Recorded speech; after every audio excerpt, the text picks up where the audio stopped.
Here's your news for December 31st, 2019. We're starting off this New Year's Eve video with news from Monday Night Raw, as Liv Morgan has finally made her return to the Red brand in an explosive fashion. After months away, as well as several vignettes, the former Riot Squad member re-emerged during the wedding of Lana and Bobby Lashley, which had plenty for fans to talk about. During the ceremony, Lana proved herself to be a bridezilla, telling Lashley that she is the greatest thing to ever happen to him. But when the preacher asked if anyone had any objections, a queue of people formed. First off was some random guy who claimed to be Lana's first husband before she married Rusev, who warned Lashley that Lana will betray him, but received a chokeslam for his troubles. Up next was former WWE superstar Crystal Marshall, who was in a real-life relationship with the Destroyer from 2007 to 2010, but she was quickly disposed of by Lana. Finally, it was the turn of the returning Morgan, who spoke about the love of her life being in the ring, but when Lashley said he didn't even know Liv, she made it clear that the love of her life isn't Lashley, but Lana instead. A brawl quickly broke out between Lana and Liv, which gave Rusev, who showed up in his best Joel Gertner bow tie, to appear from inside the cake and beat up Lashley before the pair could actually be married. It was a truly explosive end to the decade on Raw, and though it'll be interesting to see where WWE go from here regarding the alleged Lana-Morgan relationship, as Stephanie McMahon has commented in the past about more LGBTQ+ inclusive storylines, though WWE doesn't exactly have the best track record when it comes to accurately portraying LGBTQ+ people. Hopefully this time will be different, and though many fans hope that this week's segment would be the end of the Lana-Rusev-Lashley love saga, it seems this angle is only getting bigger from here. Though it'll be interesting to see how WWE handle this new storyline between Liv and Lana, two people who aren't thrilled about the angle are Sonya Deville and Mandy Rose.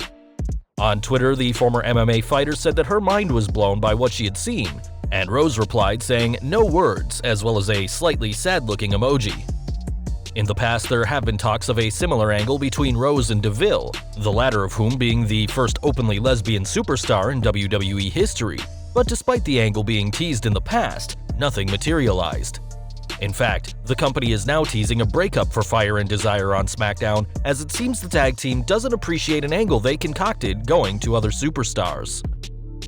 Both Deville and Rose will be able to let their fists do the talking soon though, as with the 2020 Royal Rumble less than a month away, the third ever Women's Royal Rumble match is already taking shape.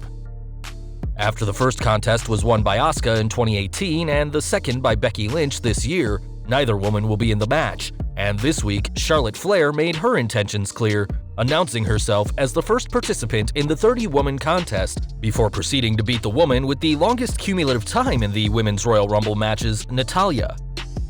Despite spending over 50 minutes in the 2019 Rumble match, as well as eliminating a record 5 people in the single match, Flair was the last woman eliminated this year, and would love to add another huge accolade to her career, which already includes 10 reigns as Women's Champion.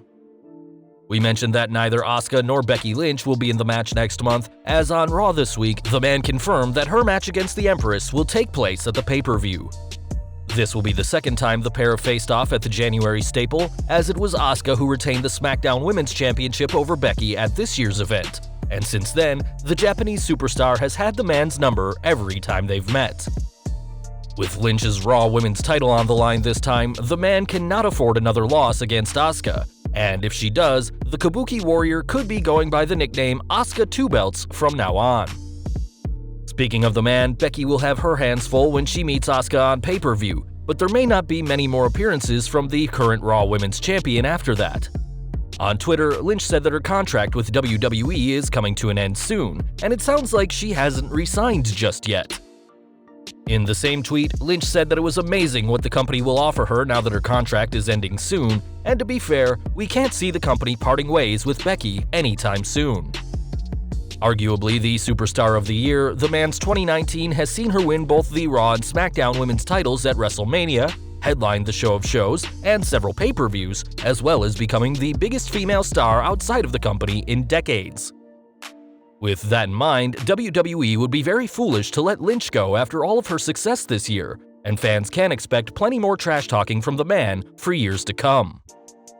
Back to Raw now, and after Randy Orton suffered a knee injury at a live event over the weekend, the Viper spoke candidly about what happened during the 3-hour show. Appearing on crutches, Orton said there's a chance he may have to retire due to the injury, much like Edge did in 2011, and that somber comment caught the attention of AJ Styles, who mocked the Viper's injury. Unfortunately for the Phenomenal One, this proved to be his downfall, as after offering Orton a free shot, the Apex Predator dropped Styles with an RKO, revealing that his knee was fine and that he had faked the injury at the Hershey, Pennsylvania live event. We've got to admit that Orton got us good with this ruse, as we even covered the injury on yesterday's news video, believing that it was real, and it's refreshing to see that after nearly 18 years on the main roster and over a dozen world titles, the Legend Killer still has some tricks up his sleeve. One man who knows all about facing off against the Viper is CM Punk, and though the best in the world hasn't been in a WWE ring for nearly 6 years now, Punk did return to the wrestling world this year as part of WWE Backstage. After several weeks away, though, Punk has confirmed his next appearance on the show, as he revealed on Twitter that he will be on the January 21st edition of the show. Since his shocking return to WWE in November, Punk has been sporadic in his WWE Backstage appearances, but has been very vocal about the storylines in the company, both praising and lambasting several angles. When asked about a possible return to the ring, Punk admitted that it is a bridge that's going to have to be built. But until then, fans can enjoy the best in the world whenever he appears on Backstage. This isn't the only Punk news that's happened though, as whenever the Chicago-made superstar isn't making his voice heard on WWE Backstage, fans can usually find him doing the same on social media. During last night's final Raw of 2019, Kevin Owens and Samoa Joe brawled with Seth Rollins and the Authors of Pain, leading the prizefighter to dive to the outside, landing on the heels and security. Punk didn't take kindly to the spot though, and on Twitter said that this particular spot should be left in this decade, even daring the company to do so. Punk's reply certainly got fans talking online, and one fan even pointed out that Punk himself did the very same spot against John Bradshaw Layfield on the June 30th, 2008 edition of Raw when he defended the World Heavyweight Championship against the Texan. Responding, Punk pointed out that the same spot he used was done over 11 years ago, and said that the fan had proven his point about the dive to a crowd on the outside being overused. It's doubtful that WWE will actually stop using the move just because Punk says so, but once again, it's interesting to see just how critical Punk can be about the WWE despite working alongside them on Fox. We're going back to Raw now, as the final 3-hour show of the decade had a lot more to offer than what we've already covered. In the opening of the show, Kevin Owens spoke about his issues with Seth Rollins and AOP, and even blamed the trio's attack on Rey Mysterio as the reason why Rey lost the United States title to Andrade on Thursday inside Madison Square Garden. As Rollins came out to plead his case that this isn't his choice but something he has to do, the trio were ready to give another beatdown to Owens before Samoa Joe made the save to end the segment. In our first match of the night, fans saw a rematch from TLC as Aleister Black faced off against Buddy Murphy. Despite an impressive showing by the Australian superstar, it was once again Black who emerged successful after leveling the former Cruiserweight champion with Black Mass.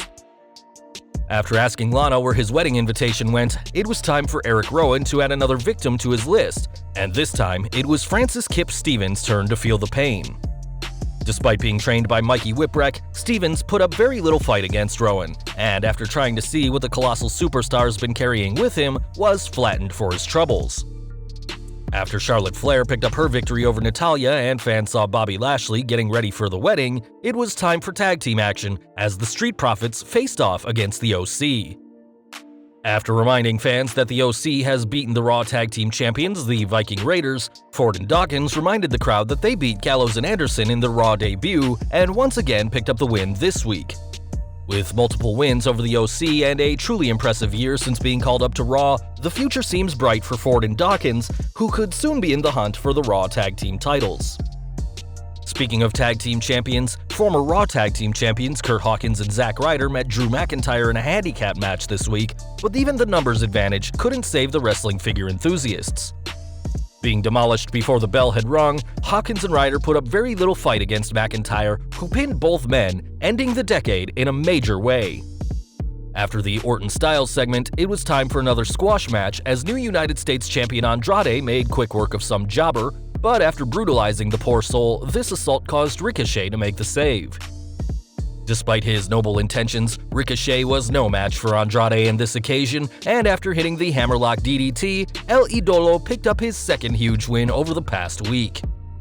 With the final Raw of the decade ending with the failed wedding of Lana and Lashley, as well as the return of Liv Morgan, this edition of The Red Show ended in a very unique way, and we can't help but wonder how Raw will be shaped over the next 10 years. And finally, we're going back in time now to the year that's been, and it's safe to say that 2019 has been a unique year for WWE.